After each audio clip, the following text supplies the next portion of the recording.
Hello dear students, आज class 6 का new chapter number 5 science का है, जिसका हिंदी है हेडिंग सेपरेशन ऑफ सब्सटेंसेस, यानी कि तत्वों का पृथक्करण। ठीक, जिसका कुछ हमने इंपॉर्टेंट वर्ड नोट किए हैं, आप लोग अपने कॉपी में राइट कर लीजिए और एक स्क्रीनशॉट भी ले लीजिए।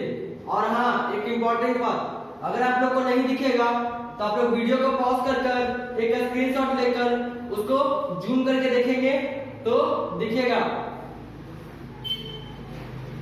आप लोगों ने स्क्रीनशॉट ले लिया होगा।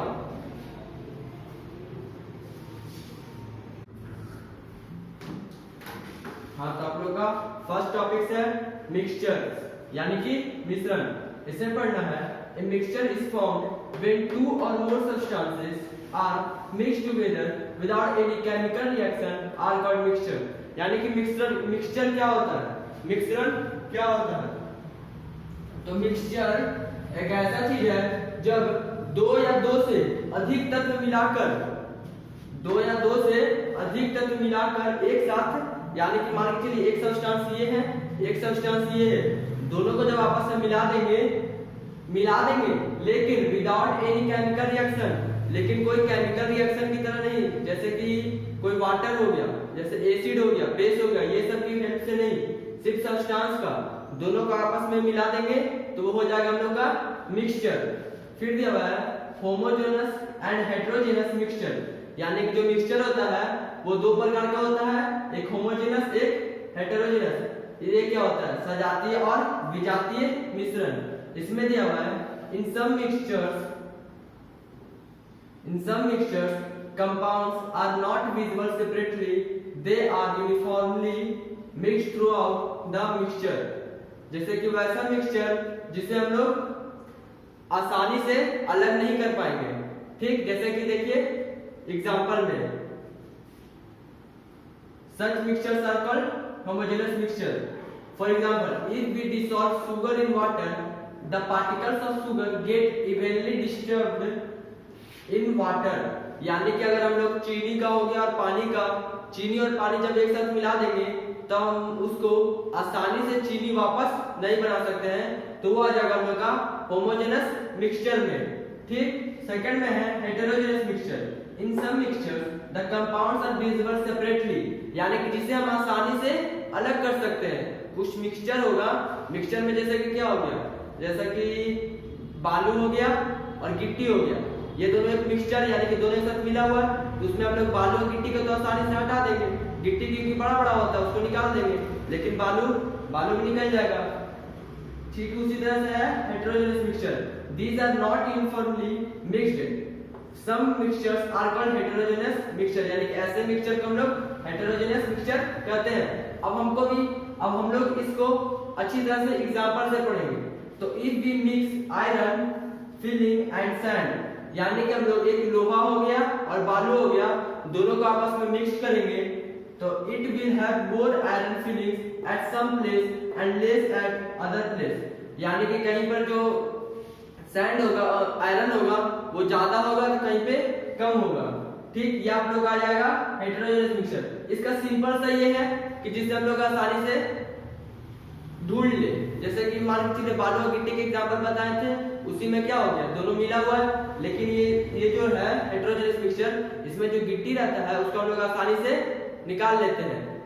ठीक, और होमोजेनस मिक्सचर में क्या हो गया, वाटर हो गया, शुगर हो गया, वाटर शुगर को तो मिक्स कर दिए, लेकिन उसको वापस सेपरेटली हटा भी तो नहीं सकते हैं, वापस चीनी तो नहीं बन जाएगा, इसीलिए आ जाएगा आपका होमोजेनस मिक्सचर में। अब थर्ड टॉपिक्स में है need for separation of mixture, यानी कि मिश्रण के पृथक्करण की आवश्यकता, यानी कि जो मिक्सचर का पृथक्करण होता है उसकी क्या आवश्यकता है। तो sometimes we have to separate the components of a mixture as they may certain harmful और अनवांटेड सब्सटेंसेस, यानी कि कोई मिक्सचर ऐसा होता है जो बहुत ही हार्मफुल होता है और अनवांटेड होता है। जैसे कि एग्जांपल से लोग इसको अच्छी तरह से समझ जाएंगे। For example, before cooking your mother picks out small stones from pulses and cereals, यानी कि जो हम लोग की माँ होती है जो वो खाना बनाने से पहले बिफोर कुकिंग जो चावल हो गया, दाल हो गया, ये सब से छोटा छोटा स्टोन्स जो होता है यानी कि जो छोटा छोटा पत्थर होता है वो हार्मफुल हो जाता है, इसलिए उसको वहां से निकाल देती है। ठीक, ये आप लोग का आ जाएगा थर्ड टॉपिक यहाँ पे एंड हुआ। हम लोग नेक्स्ट टॉपिक्स पढ़ेंगे। सबसे पहले आप लोग इसका एक स्क्रीनशॉट ले लीजिए और एक राइट करते जाइए कॉपी में।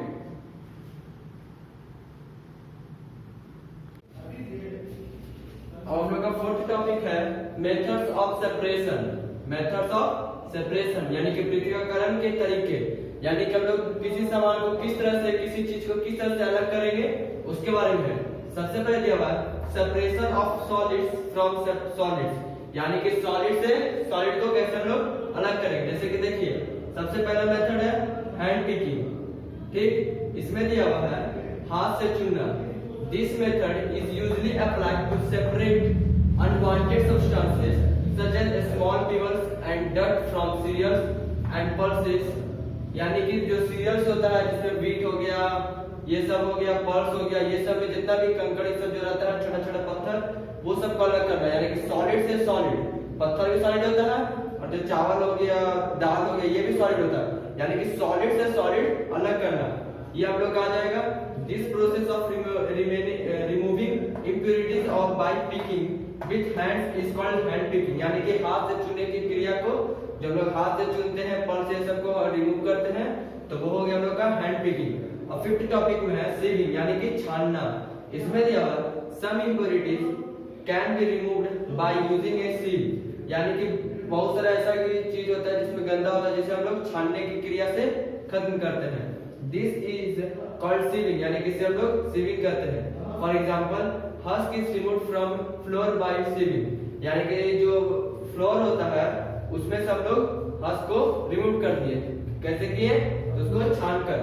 Big stones are removed from sand by this process, यानी कि जो बालू होता है उसमें जो आप लोग जब देखे होंगे बहुत सारा बालू एक साथ, तो आप उसके अंदर बीच में एक बड़ा सा कंकड़ की तरह रहेगा, तो उसको भी हम लोग सेविंग के द्वारा हटा सकते हैं। अब सिक्स्थ टॉपिक में आता है थ्रेसिंग, यानी कि भूसी निकालना। किसी चीज का भूसी किस तरह से निकाला जाता है। Cereals like wheat, rice etc, यानी कि जो गेहूं हो गया, चावल हो गया, ये सब से जो भूसी निकालता है गांव सब में। And some pulses are separated from their plants by the process of threshing, यानी कि देखेंगे आप लोग बहुत सारा पौधा में पल्स सब जो रहता है, दाली सब लगा हुआ रहता है, तो उसको हम लोग थ्रेसिंग के द्वारा उसको निकालते हैं। फिर आता है सेवंथ टॉपिक में विनोविंग, यानी कि सूप। आफ्टर थ्रेसिंग, यानी कि जो थ्रेसिंग हो गया उसके बाद क्या होता है mixture of seeds and husk, यानी कि जो बीज होता है, हस्क होता है, उसको हम लोग मिक्सचर यानी कि मिश्रण एक साथ करते हैं। Is obtained, it is separated by a process called winnowing, यानी कि यही सब चीज को अलग अलग करके एक साथ करते हैं, ये हम लोग को कहलाता है विनोइंग। और लोग नेक्स्ट टॉपिक्स देखेंगे, तब तक के लिए आप लोग इसको स्क्रीनशॉट ले लीजिए और कॉपी में राइट कर लीजिए।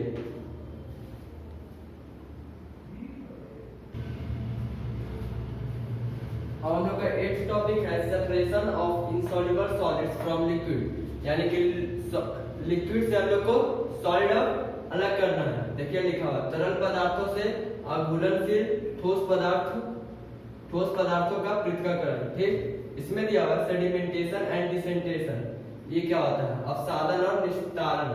इसमें होता है the process of separation in which insoluble solid particles in a mixture, यानी कि मिक्सचर में जो इनसॉल्युबल जो पार्टिकल्स होता है are made up to settle down by allowing the mixture to stand undisturbed for some time is called sedimentation, यानी कि liquid रहेगा। ठीक, फिर से देखिए क्या लिखा सेडिमेंटेशन एंड डिसेंटेशन, यानी कि अपसादन और निस्तारण।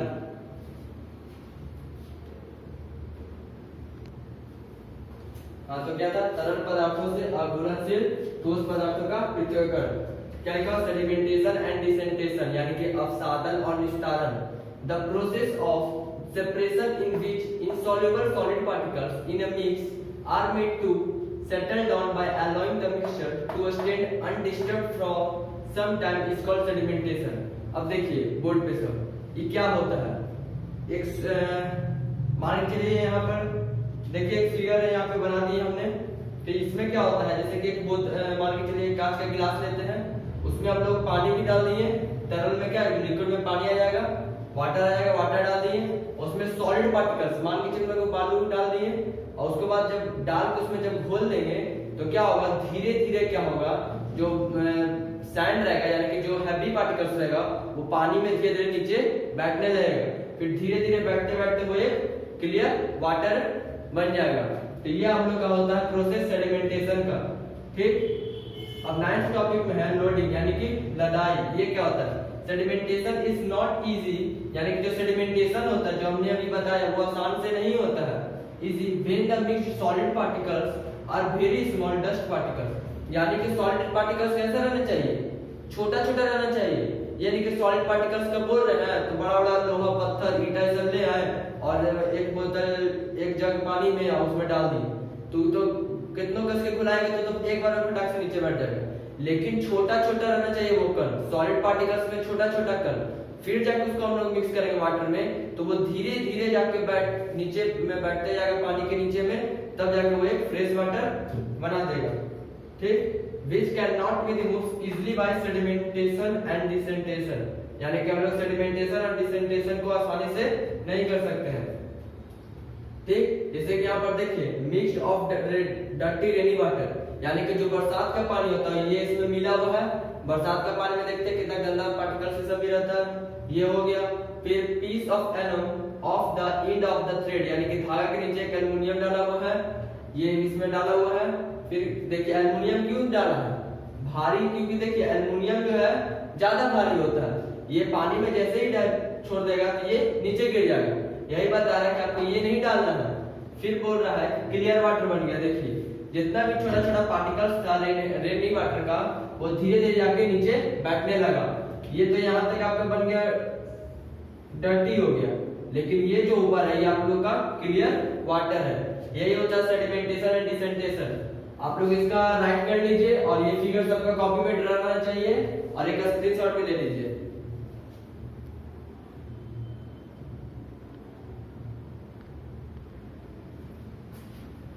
हम लोग 10th टॉपिक में है फिल्ट्रेशन, यानी कि छानने की क्रिया।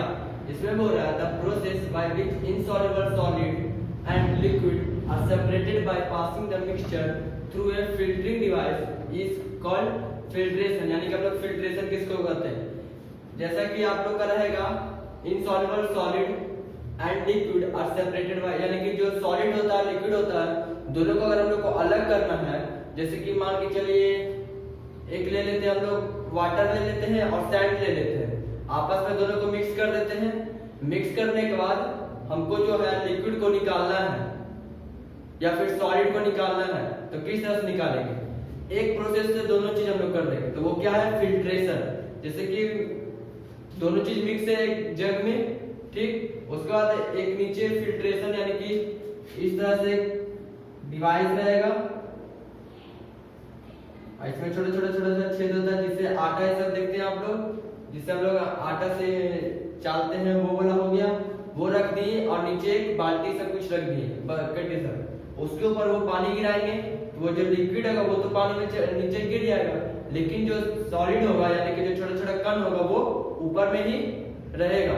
इससे मालूम चलता है कि लिक्विड भी हम लोग का निकल गया और सॉलिड पार्टिकल्स भी इसमें जमा हो गया। तो इस प्रक्रिया को हम लोग फिल्ट्रेशन कहते हैं। अब हम लोग का 11th टॉपिक में है separation of soluble solids from liquid, यानी कि तरल पदार्थ से घुलनशील ठोस पदार्थों को अलग करना, यानी कि जो तरल पदार्थ है उसमें से जो घुलनशील यानी कि जो घुला हुआ लिक्विड है उसको अलग करना, सेपरेट करना। यानी कि देखिए सबसे पहला है इवेपोरेशन यानी कि वाष्पीकरण। बोल रहा है when sea water is allowed to stand in shallow pits, the water gets heated by sunlight and slowly turns लिखा हुआ TURNS, slowly turns into water vapor. This process is called evaporation. हम लोग वाष्पीकरण किसको कहते हैं, तो देखिए इसमें दिया हुआ है जैसे सी वाटर हो गया, उसको हम लोग एक बकेट में रख देते हैं, ठीक, ये अटेंसिल्स में, यानी कि अटेंसिल्स का मतलब बर्तन होता है, उसमें रख दिए वाटर को, उसके बाद नीचे लगा देंगे, फिर यहाँ पे हम लोग आग जलाएंगे, फायर करेंगे, तो क्या होगा, ये जो निकल रहा है फायर ये इस पे जाएगा जब इस पे पड़ेगा इस पे जाएगा, ये वाला जो है इसको पहले गर्म करेगा, इसको गर्म करने के साथ ये इस पे रखा हो तो ये भी गर्म हो जाएगा। तो जब ये गर्म होगा जो इसके अंदर पानी है वो धीरे धीरे भाप में कन्वर्ट होने लगेगा। जैसा कि आप लोग को अगर ये प्रैक्टिकल करना है तो आप लोग घर पे देखिए कर सकते हैं। जैसे ये सावधानी से व्रत कर ये काम को करना पड़ेगा। जैसे कि जब रोटी बनता है घर पे तो लास्ट में क्या होगा, जब रोटी पूरा बन जाता है उसके बाद छितनी बाहर रखा जाता है जिसमें आटा ऐसा रोटी जिससे बनता है, फिर हल्का सा एक बूंद पानी उस पे गिराएंगे तो क्या इतना ज्यादा वो हीट रहता है ना कि तुरंत वो वेपर में चेंज हो जाएगा। जैसे ही आप लिक्विड डालें वो तुरंत गैस में चेंज हो जाएगा। लिक्विड डालें कन्वर्ट इनटू गैस। ठीक, आप लोग का इवापोरेशन यही है। हम लोग नेक्स्ट टॉपिक्स में देखेंगे। तब तक के लिए आप लोग ये फिगर बना लीजिएगा और ये नोट्स राइट कर लीजिएगा।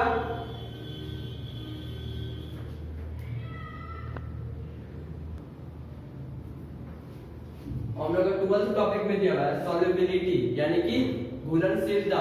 इसमें बोल रहा है द क्वांटिटी ऑफ सॉल्यूट यानी कि जो सॉल्यूट का जो क्वांटिटी है that dissolves in a given quantity of solvent यानी कि जो सॉल्वेंट होता है, जितना सॉल्वेंट दिया हुआ है, जितना मात्रा दिया हुआ सॉल्वेंट का, उसमें हम लोग सॉल्यूट को जब डिसॉल्व कर देंगे तो क्या बनेगा, वो सैचुरेटेड सॉल्यूशन। ठीक, जिसको हम लोग सॉल्युबिलिटी कहते हैं। ठीक, अब हम लोग का है 12th का सबसे पहले सैचुरेटेड सॉल्यूशन यहाँ पर आया। अब सैचुरेटेड सॉल्यूशन क्या होता है, तो सैचुरेटेड सॉल्यूशन यानी कि गीला घोल, जो भी घोल होगा वो गीला होगा। The solution in which no more solute can be dissolved at a given temperature यानी कि जितना भी दिया हुआ तापमान होगा उसमें जो सॉल्यूट होगा वो ज्यादा नहीं मिला हुआ होगा, तो वो हो जाएगा हम लोग का सैचुरेटेड सॉल्यूशन। जैसा कि क्या हो गया, आप लोगों के घर में जो मीथेन गैस है तो वो क्या चीज, सैचुरेटेड सॉल्यूशन का एक एग्जांपल है। यानी कि उसका जो अंदर गैस होता है वो ज्यादा गीला नहीं होता है, तो ये आपका आ गया एक दिया हुआ टेम्परेचर में ज्यादा नहीं होता है, इसलिए वो हो गया सैचुरेटेड सॉल्यूशन। अब होगा अनसैचुरेटेड सॉल्यूशन यानी कि असंतृप्त घोल। The solution in which more solute can be dissolved at a given temperature. इसका जस्ट अपोजिट इसका होता है अनसैचुरेटेड का, यानी कि तापमान जितना भी तापमान दिया हुआ होगा लेकिन उसमें जो ज्यादा अधिक इसमें सॉल्यूट हो, ठीक, तो अधिक सॉल्यूट उसमें मिला हुआ हो तो वो हो जाएगा हम लोग का अनसैचुरेटेड सॉल्यूशन। ठीक, जैसे कि ये हो गया सैचुरेटेड सॉल्यूशन में क्या, जिसमें बहुत कम रहेगा और जो अनसैचुरेटेड में रहेगा उसमें बहुत ही ज्यादा होगा, ये आपका हो गया अनसैचुरेटेड। हम लोग नेक्स्ट टॉपिक में देखेंगे। अगर आपको ये अभी भी समझ में नहीं आया तो डिटेल में अपने बुक में अच्छी तरह से रीडिंग करेंगे, एग्जाम्पल पढ़ेंगे और अच्छी तरह से करने की कोशिश करेंगे, तब आप लोगों को ये जरूर में समझ में आ जाएगा।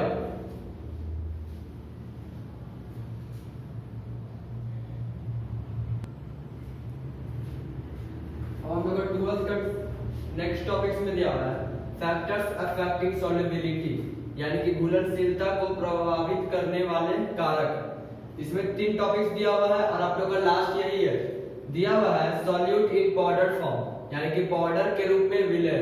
ठीक, ए solute dissolves faster in any solvent यानी कि जो सॉल्यूट होता है वो सॉल्वेंट में बहुत जल्दी कर लेता है, बहुत जल्दी बताते हैं। If it is in powder form यानी कि जो सॉल्यूट होता है वो जल्दी घुल जाएगा सॉल्वेंट में जब वो पाउडर फॉर्म में रहेगा, जब वो पाउडर के रूप में रहेगा सॉल्यूट तो वो जल्दी सॉल्वेंट में घुल जाएगा।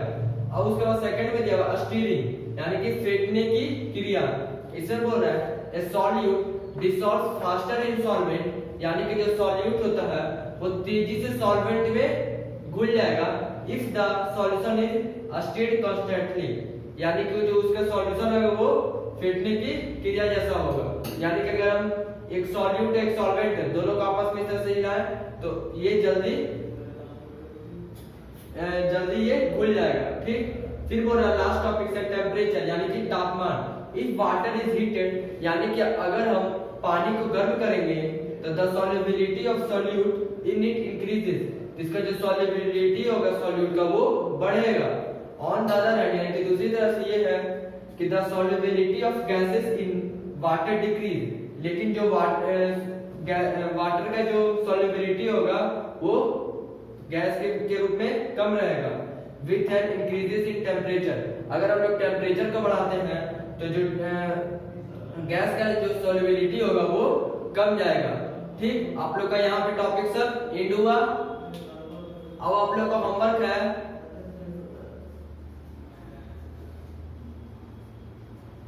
Do make objective and tick the question answer of lesson 5। Lesson 5 का आप लोगों को ऑब्जेक्टिव साइंस का कंप्लीट कर ले जाना। Thank you.